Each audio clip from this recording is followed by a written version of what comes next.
oògùn fún obìnrin tó ń wojú ọlọ́run fọmọ tó ń bẹ lọ́run fọmọ gbàgbé gbogbo nǹkan tó bá òkò jókun fà kò bá jẹ́ náṣọ́rà ni kò bá jẹ́ pé lọ́wọ́ ayé nú ni tó ṣáà ń bẹ lọ ó fẹ́ finú ṣoyún ó fẹ́ fẹ̀yìn gbọ́mọkàn wá lọ tẹra mọ́ nǹkan mo fẹ́ kọ èyí gẹ́ẹ̀tì ọ̀tánú ìrókò níwọ̀nba díẹ̀ pẹ̀lú ọmọ atare méje lọ papọ̀ gbésẹ́gbẹ́ kan wá bá mi wá ewé gáóvà tútù ewé gáóvà yẹn wá gún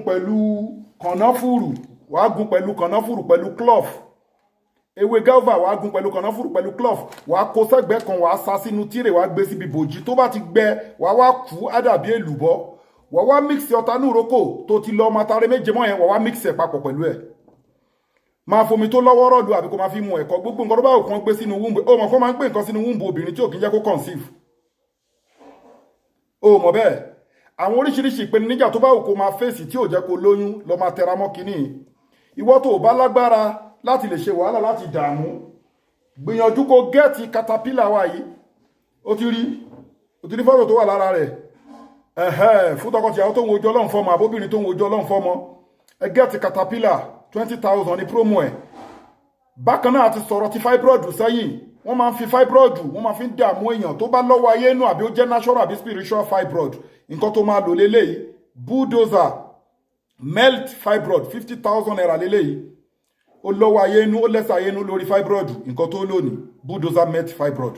ó fẹ́ conceive ní kíákíá gbogbo nǹkan tó bá òkú kọlù tọkọtìyàwó ló mọ́ ń lo orí pé tọkùnrin wà lọ́tọ̀ tóbìnrin wà lọ́tọ̀ tí rí méjèèjì ló papọ̀ yín méjèèjì lẹ́yìn ọjọ́ máa bú sí bọ́ọ̀dì wọn ò bí wọn rí àti natural àti spiritual ló papọ̀ made from India packed in South Africa so kò jọra wọn ó dẹ̀ gba láàbù kọjá wọ́n ṣe approve ẹ̀ fún wa ní 20,000 caterpillar láti dọlọ́mọ láyé láti lóyún rọrùn ó lọ́wọ́ ayénú lẹ́sẹ̀ ayénú gẹ́ẹ̀tì bulldozer melt fibroid tí ó yẹ pé kò bá jẹ́ natural fibroid ni kò bá jẹ́ ìtàn gbé síkùn èèyàn ni tó ti lògùn òun ló wá fi mọ̀ pé oyún ìju máa ń já oògùn tó bá ti jẹ́ pé artificial spiritual ni ó máa ń já oògùn wá lo nǹkan sí kò ní lọ gbọ́ṣẹ́ melt fibroid wò wọ́n ti ń bo wìtìwìtì àti ń sẹ́ǹdẹ̀ sáwọn èèyàn ẹ̀rí nísìnyí àti ń bùkún àwọn èèyàn fún so 50,000 la ń ṣe promo ní Nàìjíríà caterpillar fún tọkọtìyàwó tó ń wojú ọlọ́run fọmọ 20,000 ní ẹgẹ́tẹ̀ wọ́sọ̀pá lórí +27 61 295 6389 so bí wàá ṣe máa lo ẹ̀kọ́ ta kọyín síwájú nìyẹn ewé gáúvà tútù gún papọ̀ mọ́kànlá fòrò kò wá ṣe kíni kò sá síbòjì kò kún powder ọ̀tánú ìrókò tó ti lọ máa tare méje mọ́ tó ti sọ di powder mix ẹ̀ papọ̀ máa fomi gbóná lò díẹ̀díẹ̀ omi tó lọ́wọ́rọ́ àbí kò máa fi fẹ́kọ̀ọ́ mu bẹ́ẹ̀ ni ẹ dá sí ètò ọmọ aláìní àkànnà ìbánisọ̀ ọmọ aláìní 0123 214 25.